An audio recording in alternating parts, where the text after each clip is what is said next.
అందరికీ నమస్కారం. Welcome to Bharati TV. తెల్లారుజాము 4 గంటలకి మేలుకు వచ్చి ఏదో నిద్ర పట్టకపోతే ఫోన్ ఓపెన్ చేసి ట్విట్టర్ ఒకసారి ఇలా ఓపెన్ చేసి చూస్తున్నా. ఒక మహానుభావుడు ఏదో మాట్లాడుతున్నాడు. ఒక్కసారి నిద్ర మొత్తం పోయింది. అంటే వైసీపీ నాయకుల్ని, అసలు వైసీపీ అధ్యక్షుడిని సైకో అని చెప్పి అందరం మాట్లాడుతుంటే ఎందుకు సైకో అంటారు అని చెప్పి కూడా ఒక్కోసారి బాధ అనిపించేది. కానీ 2019 నుంచి 2024 వరకు వాళ్ళు చేసిన పనులు ఏదైతే ఉన్నాయో, వాళ్ళు ప్రజలని పెట్టిన హింస, అదేవిధంగా ఏ విధంగా వ్యవస్థలను నిర్వీర్యం చేశారు, పోలీసు వ్యవస్థల్ని వాడుకున్నారు, పేదవాళ్ళని అన్నాలు లేకుండా చంపేశారు, భవన నిర్మాణ కార్మికులకి పనులు లేకుండా మూల కూర్చోబెట్టారు. ఇవన్నీ చూసుకుంటే నిజంగా వీళ్ళు సైకోలే అని చెప్పి మనం మాట్లాడుకుంటూ ఉంటాం. అయితే ఒక్కసారి నేను ఏదైతే వీడియో చూశానో ఆ వీడియోని ఒక్కసారి ప్లే చేస్తాను. మొత్తం చూసిన తర్వాత నేను దాని గురించి మాట్లాడబోతున్నాను. దానికి సంబంధించి మీరేమనుకుంటున్నారో కూడా మీ అభిప్రాయాన్ని కామెంట్ రూపంలో తెలియజేయండి.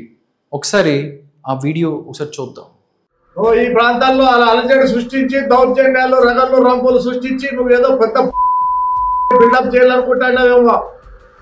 ఇవన్నీ ప్రజలకు తెలుసురాలే, చెప్పుకుంటాం ప్రజలకు తల వంచుతాం రాలే. దుర్మార్గ నీకేంద్ర మేము తల వంచేది, ప్రజల దగ్గర తల వంచుతాం, ప్రజలకు తల వంచుతాం, ప్రజలకు బానిసలం రా. మీలాంటి దుర్మార్గం నా కొడుకులకి ఎవరికి రా, మేము భయపడేది లేదు రాలే. అది టోటల్ మ్యాటర్. ఈయన పేరు తూపతుర్తి చంద్రశేఖర్ రెడ్డి. రాప్తాడు మాజీ ఎమ్మెల్యే తూపతుర్తి ప్రకాష్ రెడ్డికి సోదరుడు. ఆయన ఈ నెల 24న, అంటే ఐ థింక్ గత నెల 24న అయింటుంది.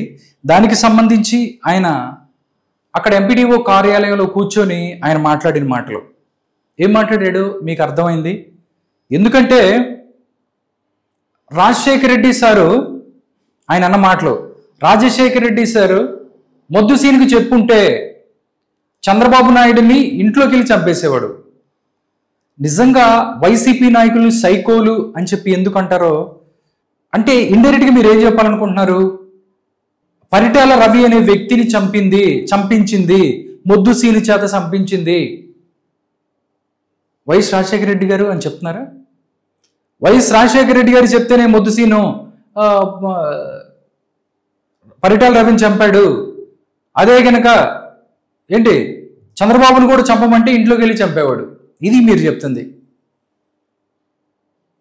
ఎంత దారుణం అయిపోయిందంటే పోలీసు వ్యవస్థ ముందుగా ప్రజలందరూ కోరుకుంటుంది ఏంటంటే, ముందుగా ఎవరైతే ఇలాంటి వ్యాఖ్యలు చేసినా ముందు తీసుకెళ్లి బొక్కలో నొక్కాలి. ఎందుకంటే ఒక రాష్ట్ర ముఖ్యమంత్రిని డైరెక్ట్గా థ్రెటనింగ్ చేస్తూ, ఒక రాష్ట్ర ముఖ్యమంత్రిని Z+ కేటగిరీ ఉన్న వ్యక్తిని నిజంగా అలా అయితే మిమ్మల్ని చంపేద్దును, చంపేసేవాడు ఆయన అంటే చంపేసేవాళ్ళు అని చెప్తున్నారు. డైరెక్ట్గా ముందు తూపతుర్తి చంద్రశేఖర్ రెడ్డి ఎవరైతే ఉన్నారో ఆయన్ని ముందుగా అరెస్ట్ చేయాలి పోలీసులు. దీనికి సంబంధించి సుమోటోగా కేసు నమోదు చేయాలి. ఎంత దారుణం అంటే ఇంకా చాలా మాట్లాడారు. ఒకవేళ మేము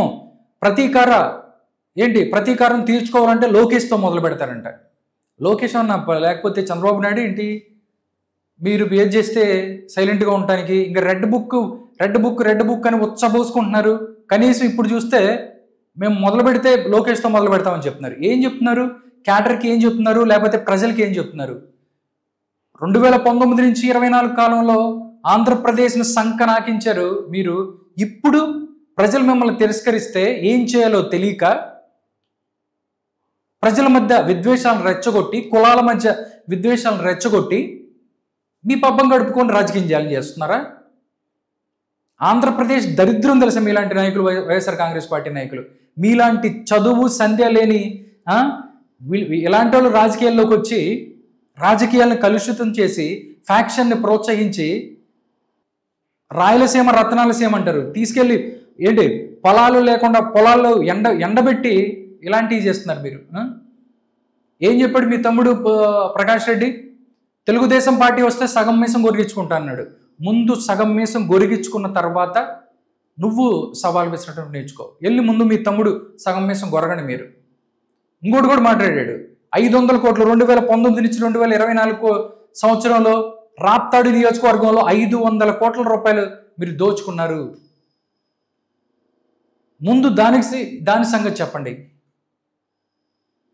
బెంగళూరు వెళ్ళి పారిపోయి బెంగళూరు వెళ్ళి ఒకళ్ళు, వరదరాజుల రెడ్డి దగ్గరికి వెళ్ళి రక్షించండి అన్న ఒకళ్ళు, రాయలసీమ పౌరుషం అని చెప్పి మాట్లాడటం కాదు, నిబద్ధత ఉండాలి. రాయలసీమ వాళ్ళకి ఆ పౌరుషం అంటే ఒక మాటకి విలువ ఉంటుంది. ఒక మాట ఇస్తే ముందు దాంతోపాటు చంద్రబాబు నాయుడు ముఖ్యమంత్రి అయితే గుండు కొట్టించుకుంటా అని చెప్పాడు తోపదుర్తి ప్రకాష్ రెడ్డి. ఒక్కసారి గుండు సగం మీసం గొరిగిచ్చిన తర్వాత నువ్వు ఛాలెంజ్ విసురు. దోపదుర్తి చంద్రశేఖర్ రెడ్డి ఒక్కసారి ఇంకా చాలా మాట్లాడాడు, చూద్దాం. ఈ ప్రాంతాల్లో అలా అలజడి సృష్టించి దౌర్జన్యాలు రగళ్ళు రంపులు సృష్టించి నువ్వు ఏదో పెద్ద బిల్డప్ చేయాలనుకుంటున్నావేమో. ఇవన్నీ ప్రజలకు తెలుసురాలే, చెప్పుకుంటాం ప్రజలకు తల వంచుతాం రాలే. దుర్మార్గ నీకేంద్ర మేము తల వంచేది, ప్రజల దగ్గర తల వంచుతాం. ఎన్డీఏ ప్రభుత్వం అధికారంలోకి వచ్చిన తర్వాత 40 మంది చనిపోయారు, 200 మందికి మీద గాయాలయ్యాయి అని చెప్పింది మొన్న $12,000 శ్యామల. ఆవిడ చెప్పింది. నిజంగా హింస ఎవరో రాజకీయాలు, ఫ్యాక్షన్ రాజకీయాలను ప్రోత్సహిస్తుంది ఎవరు అనేది మీరు ఈరోజు మాట్లాడిన మాటలు అర్థమైపోయింది. నారా చంద్రబాబు నాయుడిని మొద్దుసి రాజశేఖర రెడ్డి గారు అంటే వేసేసేవాడు, ఇంట్లోకి వెళ్ళి చంపేసేవాడు అని చెప్తున్నారు. అంటే ఫ్యాక్షన్ రాజకీయాలను ప్రోత్సహించేది మీరు, హింసాయుత రాజకీయాలను ప్రోత్సహించేది మీరు, కక్షా రాజకీయాలను ప్రోత్సహించేది మీరు. దీనికి సంబంధించి ప్రజలు ఆల్రెడీ మీరు ఎంతకు చేసినా కానీ సగం మైసం తీయించుకుంటాము, గుండు కొట్టించుకుంటాము అని చెప్పి నీ తమ్ముడు మాట్లాడాడు. ఆల్రెడీ మీకు ప్రజలు గుండు ఫుల్గా కొట్టి సున్నం రాసి కూర్చోబెట్టారు. ఇంకా యదవ సొల్లు మాటలు ఎక్కడో ఎంపీడీఓ దాంట్లో కూర్చొని ముందు ప్రజల్ని ఏ విధంగా వాళ్ళని ప్రసన్నం చేసుకోవాలి, వాళ్ళకి ఏం చేయాలి, మంచి చేయాలి అని ఆలోచించండి. ఎప్పుడు రాజకీయాలు, అధికారం, డబ్బు ఇది తప్ప మీకేం తెలియదు. రాప్తాడికి రావాల్సిన జాకీ పరిశ్రమ 2018లోనే వెళ్ళిపోయింది అని చెప్పి మాట్లాడుతున్నారు. కరెక్టే. కియా ఎక్కడి నుంచి వచ్చిందండి? కియా ఎక్కడి నుంచి వచ్చింది? మీ రాయలసీమ ప్రాంతానికి రాలేదా? కియాని ఎవరు తీసుకొచ్చారు? జాకీని పంపించడానికి మీరు ఎన్ని చేశారు? వాళ్ళ దగ్గర డబ్బులు అడిగి ఈ అడిగి వాళ్ళని మీరు ఎన్ని చేశారు?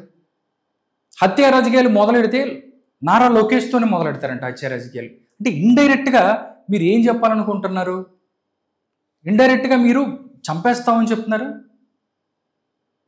ఇండైరెక్ట్గా అండి, డైరెక్ట్గా చెప్తున్నారు మీరు.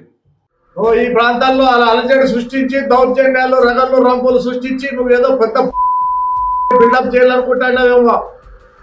ఇవన్నీ ప్రజలకు తెలుసురాలే, చెప్పుకుంటాం ప్రజలకు తల వంచుతాం రాలే. దుర్మార్గ నీకేంద్ర మేము తల వంచేది, ప్రజల దగ్గర తల వంచుతాం. అంటే ఒకటే వాళ్ళకి ఏంటంటే ఓడిపోయామన్న బాధ.